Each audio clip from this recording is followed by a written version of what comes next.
está creando eso que se llama nuevo orden mundial, aunque fuera de las teorías conspirativas es muy sencillo definirlo. El nuevo orden mundial no es otra cosa que la implantación de un poder supranacional, basándose precisamente en esas organizaciones supranacionales que están creadas desde el fin de la Segunda Guerra Mundial, en concreto a raíz de los pactos de Bretton Woods, año 44.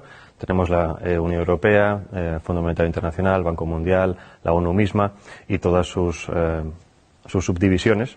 Y lo que está claro que busca es implantar una nueva humanidad, un único mundo, con un único gobierno, con una única religión, un único sistema económico. Pero para eso tenemos que eliminar el ser humano anterior. Por eso esos pilares que son los fundamentales: relativismo moral, laicismo, ideología de género, entre otros tantos. Podemos añadir aborto, ahora viene la eutanasia, con el objetivo de desprogramar al ser humano que existía antes, implantar un nuevo código de valores y poder empezar a implantar el transhumanismo, que es al que vamos. Vamos en lo que llaman también la cuarta revolución industrial, que es la implantación de un sistema robótico basado en inteligencia artificial que controle todo aquello que antes era de alguna manera esporádico en el ser humano. Para eso necesitamos, como les decía, formatear, eliminar la antigua civilización, en este caso la civilización cristiana, los valores cristianos, e implantar una nueva serie de valores que permita a las nuevas juventudes que entren perfectamente en esa nueva realidad.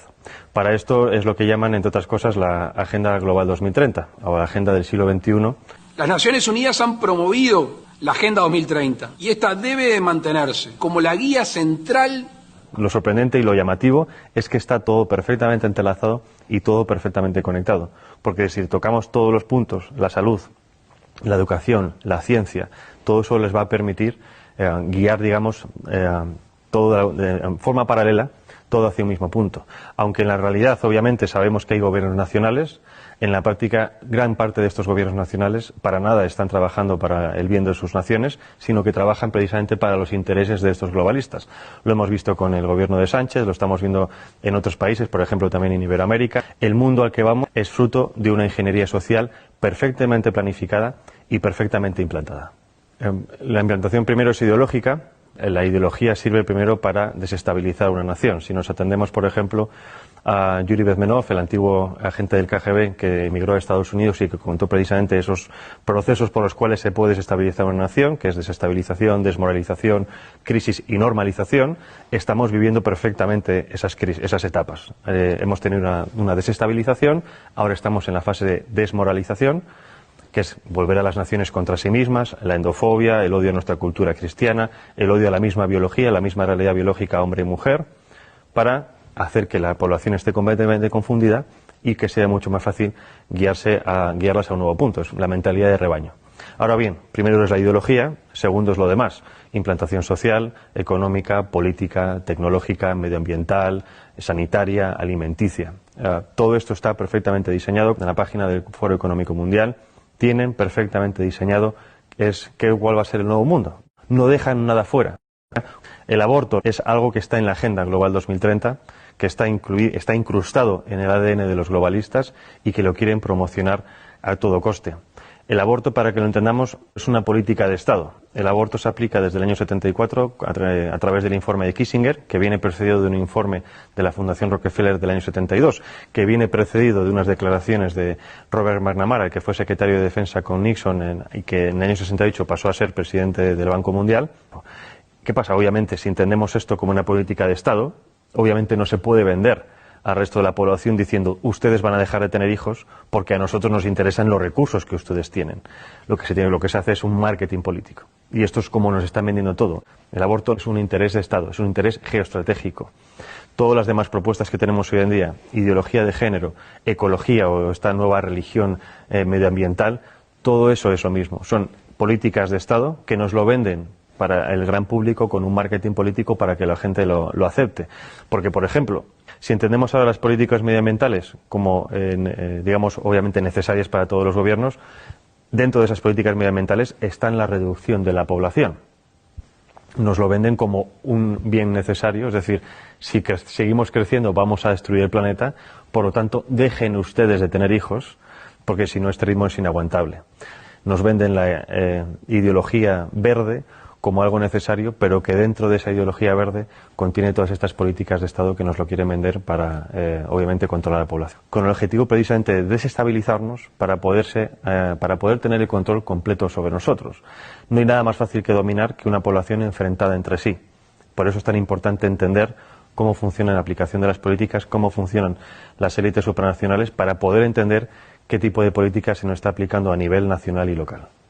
El enemigo a abatir por esta élite supranacional o globalista no es otra cosa que el ser humano.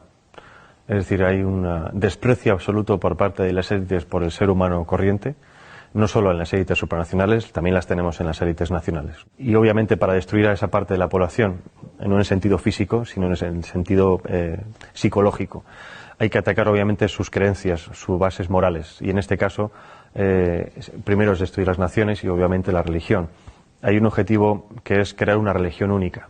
Es decir, las religiones tradicionales son un escollo para ese nuevo orden mundial, para la consecución de ese poder político. Si eliminamos la religión, estamos eliminando obviamente una vía de escape muy humana que de alguna manera evita que llegues al control mental de las personas. Podremos controlarlas físicamente, pero la religión permite que esas personas se puedan evadir a otro plano y obviamente también contienen unos códigos ético-morales muy firmes que están completamente enfrentados ante los códigos morales que nos quieren implantar. En este caso, la religión católica o la Iglesia católica es el enemigo a batir desde hace siglos.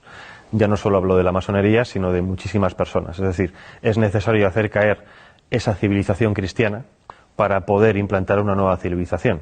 El objetivo en general cuando hablo de la humanidad es el control absoluto de la población, pero no solo hablo de control, digamos, policial, sino control de lo que se consume, de lo que se piensa, de lo que se educa, de lo que se ve.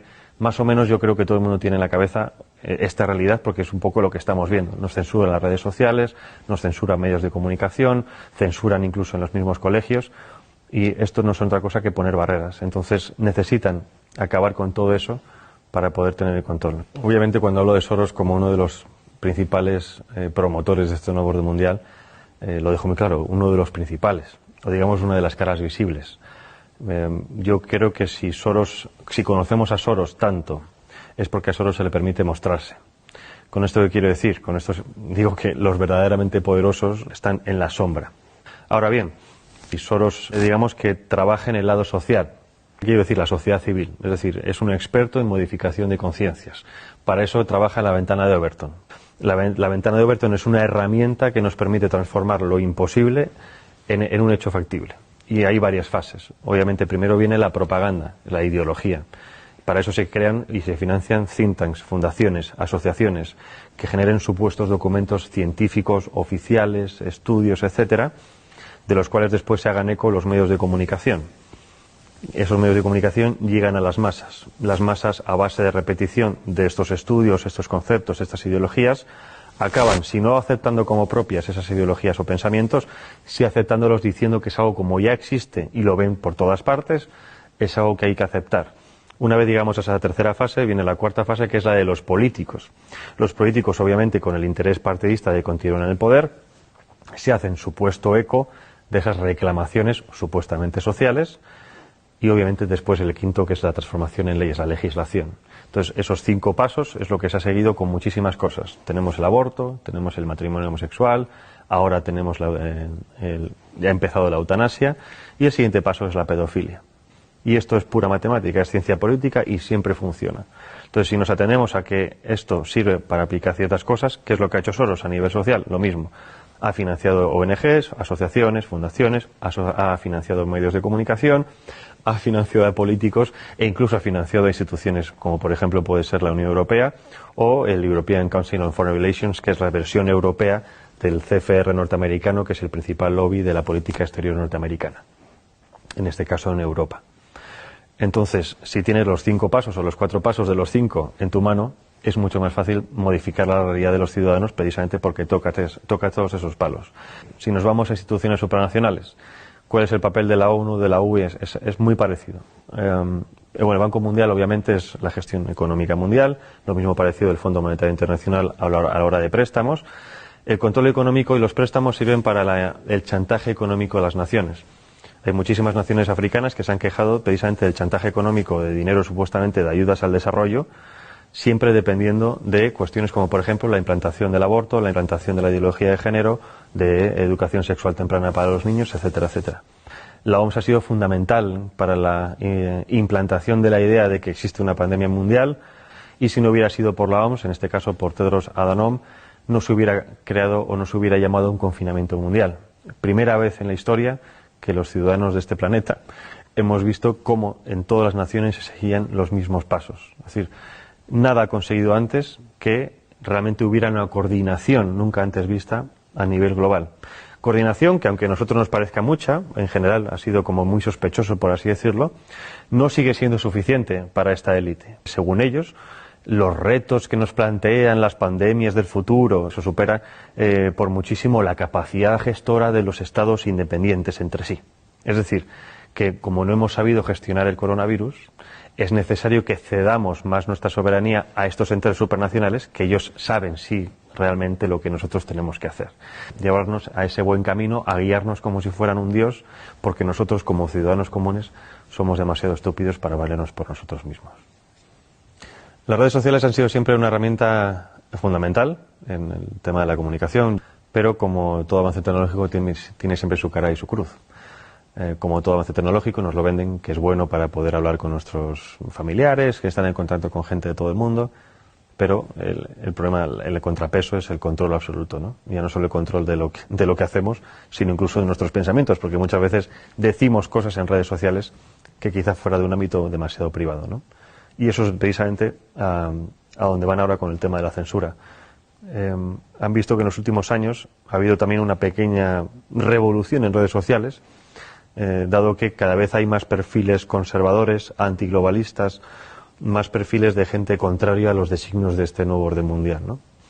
Y si estuviéramos realmente en un mundo libre, democrático, y esto lo digo para que la gente se dé cuenta de que no vivimos en un mundo libre democrático, la libre circulación de ideas y de debates debería ser una de las principales características de todo sistema. Y estamos justo en lo contrario. Y no justo en lo contrario porque de facto no se puede hablar. Porque antes sí se podía hablar de muchas cosas. El problema es que los que son realmente poderosos, los que controlan las cosas, se han dado cuenta de que si dejamos que libremente ciertas ideas circulen, no las